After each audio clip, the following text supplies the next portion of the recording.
Assalomu alaykum. Men ismim Muhammadjon. Men Toshkent kimyo xalqaro universiteti davolash 6-kurs talabasi bo'laman va hozirgi momentda asosan klinik fanlar va jarrohlik amaliyot ko'nikmalarini o'rganmoqdaman. Va mana hozir sessiyani eson-omon topshirib oldim. Yaxshi ball bilan reteklarsiz va yoz ta'tilida bekor uyda o'tirgandan ko'ra mana shu klinikamizga kelib amaliyotda bajarmoqdaman. Mana bugun как раз jarrohlik bo'limida men dejurdaman va kelinglar ozgina obzor qilamiz. Hozir mana biz 3-etajga jarrohlik bo'limiga chiqibman. Men ishlaydigan joyga va bilishlaringiz bo'yicha meditsinada vrach bor, tibbiy og'a bor. Meni vazifam, men как tibbiy og'aman, vrach aytgan ishlarni qilaman, aytgan vazifalarni, ko'nikmalarni hammasini o'zimiz bajaramiz. Demak, bu yerda ordinatorskiy xonamiz, bu yerda vrachlarimiz o'tiradi va mana bu xona непосредственно biz o'zimiz ishlaydigan xonamiz. Protsedurniy kelinglar, mana bu yerda bizning sanitarkalarimiz bilan medsistralar o'tiribdi. Fatima bobo, assalomu alaykum. Yaxshimisizlar? O'zlaringiz ishlaringizni aniq qilyapmiz. Demak, bu yerda protsedurniy xonamiz va yana mana bu eshikdan ichkariroq kirsak, bu yerda перевязочный bo'ladi. Bu yerda bizda sterilniy stol, передвижный katalkamiz bor. Непосредственно mana shu katalkani olib bemorlarning yoniga, misol uchun o'zlari harakat qila olmaydigan bemorlar bo'lsa, o'shalarning yoniga shu katalkani olib, mana bu shkafdan hamma instrumentlarimizni steril instrumentlar kraft paketlarda hamma kerakli mahsulotlarimiz bilan pereki, spirt, yod, bintlarni olib mana shu katalogga joylashtirib, hamma narsani tayyor qilib, sekin chiqib ketaveramiz kasalning yoniga. Demak, agarda kasalda misol uchun qo'li yoki bironta boshqa joyida jarohati bo'lsa, demoqchi bo'lgan narsam o'zi yura oladigan bo'lsa, mana shu yerga koykaga joylashadi va biz shu yerda steril holatda hammasini обработка qilamiz.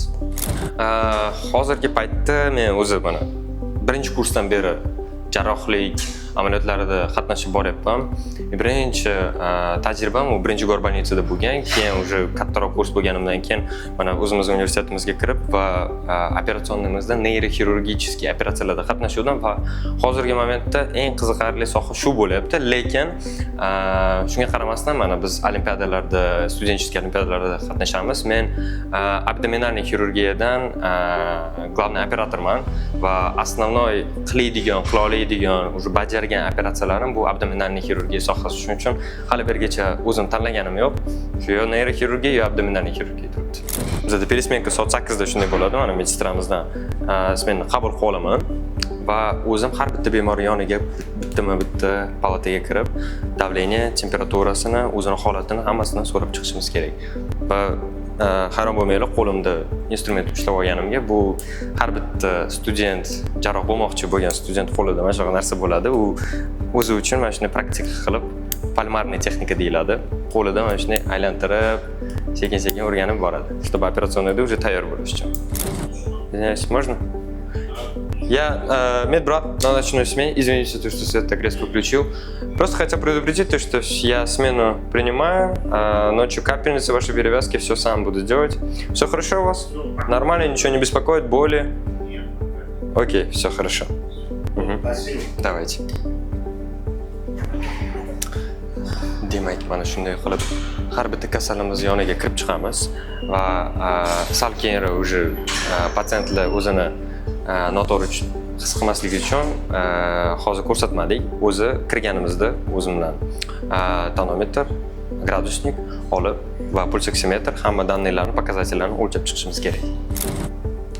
Assalomu alaykum. Yaxshimisizlar? Charchamayapsizlarmi? Ishlaringiz yaxshimi? Tungi navbatchiman. Mazalaringiz yaxshimi? Bezda bo'lmayapsizmi? Siz qarovchisiz, to'g'rimi? Xolam yaxshimilar?